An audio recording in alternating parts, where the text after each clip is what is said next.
네, 아프가니스탄에서 한국 정부 활동을 도왔던 현지인 직원들과 가족 391명, 내일 인천공항을 통해서 국내에 도착할 예정입니다.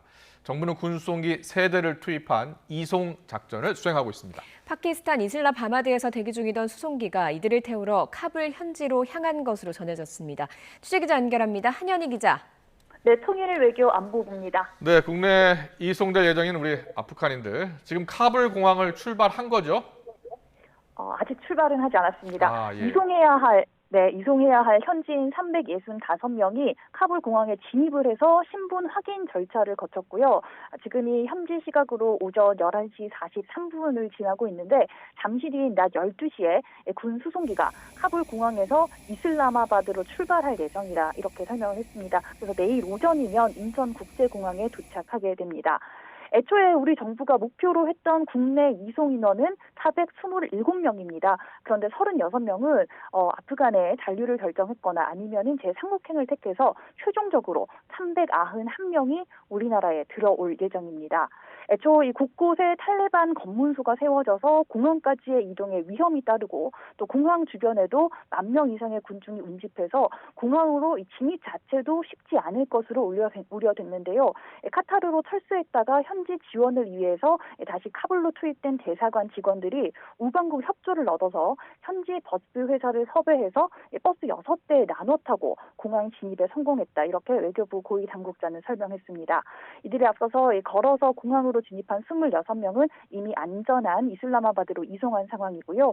이렇게 우리나라로 오지 않겠다는 의사를 밝힌 36명을 제외하면은 사실상 우리 정부가 목표로 했던 인원이 100% 우리나라로 들어올 수 있게 됐습니다. 이번에 국내로 이송되는 아프가니스탄인들은 현지에서 우리 정부 활동을 도왔던 직원과 그 가족들입니다. 우리 대사관에서 통역을 하거나 우리가 지금 병원에서 근무한 의사, 또 학교 건설 프로젝트에 참여했던 엔지니어들인데요.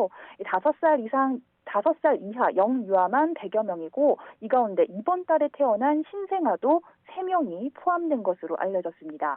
아프가니스탄 상황이 악화하면서 이들은 우리 대사관의 신변 안전 문제를 호소하면서 한국행 지원을 요청했고 정부는 인도주의적 우려와 또 우리나라에 대한 국제사회의 신뢰를 고려해서 이들을 수용하기로 했다고 밝혔는데요. 현지 조력 아프간인들의 국내 이송 배경에 대한 설명 직접 들어보시겠습니다. 정부는 우리와 함께 일한 동료들이 처한 심각한 상황에 대한 도의적 책임, 국제사회 일원으로서의 책임, 인권 선진국으로서의 국제적 위상, 그리고 유사한 입장에 처한 아프간인들을 다른 나라들도 대거 국내에 이송한다는 점 등을 감안하여 8월 이들이 국내 수용 방침을 결정하였습니다. 네, 앞서 최정문 차관이 다른 나라 사례를 언급했는데요. 실제로 우리나라뿐만 아니라 미국 등 선진국들도 현지인 통역사와 직원들에 대한 이송 작전을 펼치고 있습니다. 이번 달 초를 기준으로 미국이 15,000명, 영국 1,700여 명, 캐나다 800여 명, 독일 700여 명을 자국으로 이송한 것으로 파악됐습니다. 네, 아프간인들 국내에 도착한 이후에는 어디로 이동합니까? 네, 현지인 조력자들이 입국하면 곧바로 정부에서 선정한 시설로 이동하게 됩니다.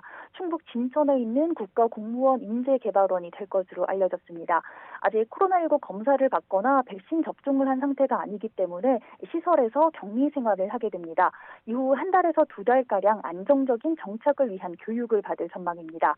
이번에 입국한 아프간인들은 난민 자격으로 입국한 것은 아닙니다. 최정문 2차관은 난민이 아니라 특별 공로자로서 국내에 들어오는 것이라고 강조했는데요.